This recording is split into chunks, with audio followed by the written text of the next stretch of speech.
जय श्री राधा दोस्तों, very good morning. स्वागत है आप सबका। चलिए शुरुआत करते हैं आज का ये सेशन। इस वीडियो को कंप्लीट देखिएगा दोस्तों। मैं हूं आप लोग का CS देवी LTM के साथ करंट वाली चाय। पहला प्रश्न देखिएगा। देखिए, छत्तीसगढ़ में दोस्तों लौह अयस्क, बॉक्साइट व लाइमस्टोन समेत कितने खनिज ब्लॉकों का आवंटन किया जाएगा? ऑप्शन देख लीजिएगा, दिया गया है। देखिए, इसका करेक्ट आंसर है दोस्तों ऑप्शन नंबर ए है। 9 जो है खनिज ब्लॉकों का आवंटन किया जाएगा। ओके, देखिएगा इसके संबंध में पॉइंट टू पॉइंट। ये दोस्तों याद रखना है कि छत्तीसगढ़ में जो है दंतेवाड़ा व कांकेर जिला के जो है 4 लौह अयस्क ब्लॉकों के बाद दोस्तों अब जो है लौह अयस्क, बॉक्साइट व लाइमस्टोन समेत 9 खनिज ब्लॉकों का जो है आवंटन किया जाएगा। और इसमें दोस्तों खैरागढ़, छोई खदान, गंडई जिला के दोस्तों 2 लौह अयस्क ब्लॉक ये शामिल है। सरगुजा जिला के दोस्तों ये 3 बॉक्साइट ब्लॉक सरगुजा जिला में 3 ठो है इसका। और बलौदाबाजार, भाटापारा जिला का दोस्तों 4 जो है चूना पत्थर ब्लॉक और लाइमस्टोन ब्लॉक ये शामिल है। ठीक है, कुल मिलाकर कितने? 9। ओके, बलौदाबाजार जिले के दोस्तों हिरमी टू नॉर्थ में दोस्तों यहाँ पर लाइमस्टोन ब्लॉक है। और वहीं सरसेनी गुमा ईस्ट में लाइमस्टोन ब्लॉक है। इसका जो है ये है ना, इसका नीलामी किया जाएगा। ठीक है, नाम याद रखना है। सरसेनी हो गया, हिरमी हो गया, यहाँ पर लाइमस्टोन पाया जाता है। ठीक है, उसी प्रकार यहाँ पर ये खैरागढ़, छोई खदान, गंडई जिला के जो है नचनिया में है ना लौह अयस्क ब्लॉक है। 200 हेक्टेयर क्षेत्र में ये फैला हुआ है। और इसके अलावा इसी जिले में खैरागढ़, छोई खदान, गंडई जिला में ही बाजी डोंगरी है दोस्तों, बाजी डोंगरी लौह अयस्क। ठीक है, 392 हेक्टेयर क्षेत्र में ये फैला हुआ है लौह अयस्क भंडार। वही दोस्तों ये सरगुजा जिले के मूर्तादंड, यहाँ पर दोस्तों मूर्तादंड है। मूर्तादंड में दोस्तों बॉक्साइट ब्लॉक है। ठीक है, ये 1.10 मिलियन टन यहाँ पर बॉक्साइट भंडार उपस्थित है। ठीक है, ये ध्यान रखना है कि ये कहाँ पर है। जैसे आपका मूर्तादंड बॉक्साइट ब्लॉक कहाँ पर है तो याद रखना ये सरगुजा में है। बाजी डोंगरी कहाँ पर है दोस्तों तो याद रखना खैरागढ़, छोई खदान, गंडई। नचनिया लौह अयस्क कहाँ पर है ये भंडार तो ये छोई खदान, गंडई, ये सब लगाइएगा। ठीक है, तो ये याद रखना है कौन सा एरिया कहाँ पर है। ओके, चलिए ये अगला प्रश्न है दोस्तों। देखिए, बिलासपुर और जांजगीर चांपा जिला को विभाजित करने वाली किस नदी को ग्रामीण जो है प्रेम का प्रतीक मानते हैं? तो न्यूज़पेपर के आर्टिकल के आधार पर है दोस्तों, है ना, ये ऑप्शन यहाँ पर है। और इसका करेक्ट आंसर है दोस्तों ऑप्शन नंबर ए है, लीलागर नदी। ठीक है, वैलेंटाइन डे के कारण ये चर्चा में है दोस्तों, याद रखना है। ये दोस्तों याद रखिएगा कि ये बिलासपुर और जांजगीर चांपा जिला को विभाजित करने वाली ये नदी है लीलागर नदी। और ग्रामीण दोस्तों इसे प्रेम का प्रतीक मानते हैं। और इसी नदी का जो नाम है दोस्तों लीलावती और आगर सिंह, दोनों को मिलाकर इसका नाम क्या पड़ा है दोस्तों? आगर नदी पड़ा है। ठीक है, और ये देखिए क्षेत्र में दोस्तों लीलावती को सती देवी और आगर सिंह की जो मंदिर है दोस्तों इनकी स्थापना करके पूजा की जाती है। और मरने के बाद भी दोस्तों उनकी जो कथा है आज भी लोगों में सुनी जाती है। ठीक है, याद रखना है। इसका कथा आप लोग पढ़ सकते हो, आर्टिकल में मिल जाएगा आप लोग को। ओके, और देखिए ये जो कथा है दोस्तों महज उत्तरदा, यहाँ पर उत्तरदा क्षेत्र है। ठीक है, बिलासपुर में मल्हार एरिया में ये यहाँ पर प्रचलित है। और हर वर्ष दोस्तों उत्तरदा में बसंत पंचमी के दिन है ना 7 दिनों के लिए यहाँ पर मेला का आयोजन होता है। ओके, तो ये सब कुछ न्यूज़पेपर के आर्टिकल के आधार पर है। ओके, ऐड कीजिएगा इसको। नेक्स्ट प्रश्न ये दोस्तों, निम्नलिखित में से कौन से राज्य में दोस्तों अब तक जो है राष्ट्रपति शासन नहीं लगा है? तो ऑप्शन देख लेते हैं। इसका करेक्ट आंसर है दोस्तों हम लोग का प्यारा छत्तीसगढ़, ऑप्शन नंबर ए सही है। छत्तीसगढ़ में अब तक जो है राष्ट्रपति शासन नहीं लगा है ना।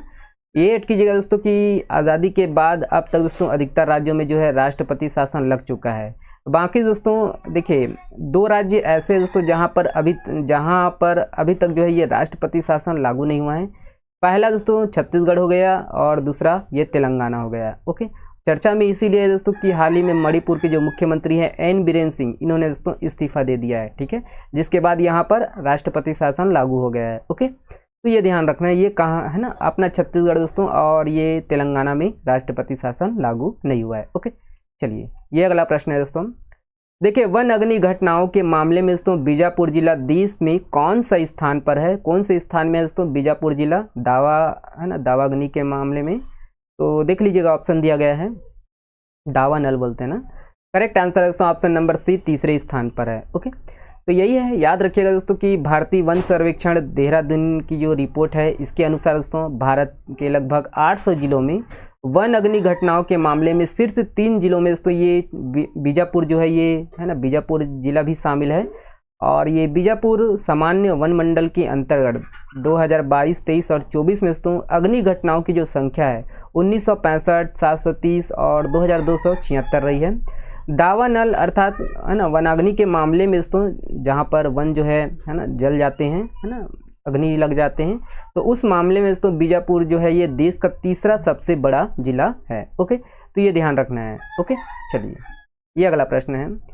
देखिए, उत्तराखंड में आयोजित 38वें नेशनल गेम्स में छत्तीसगढ़ के खिलाड़ियों ने कुल कितने पदक हासिल किए हैं? ऑप्शन देखते हैं।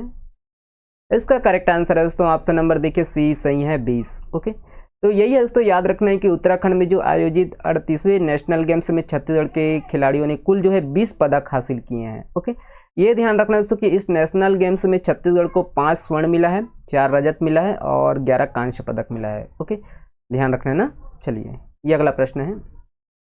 देखिए, निम्नलिखित में से कहाँ पर दोस्तों पिलग्रिम्स सेंटर का निर्माण किया जा रहा है? तो पिछले 1 साल से ये चर्चा में है दोस्तों, और इसका करेक्ट आंसर कौन सा है?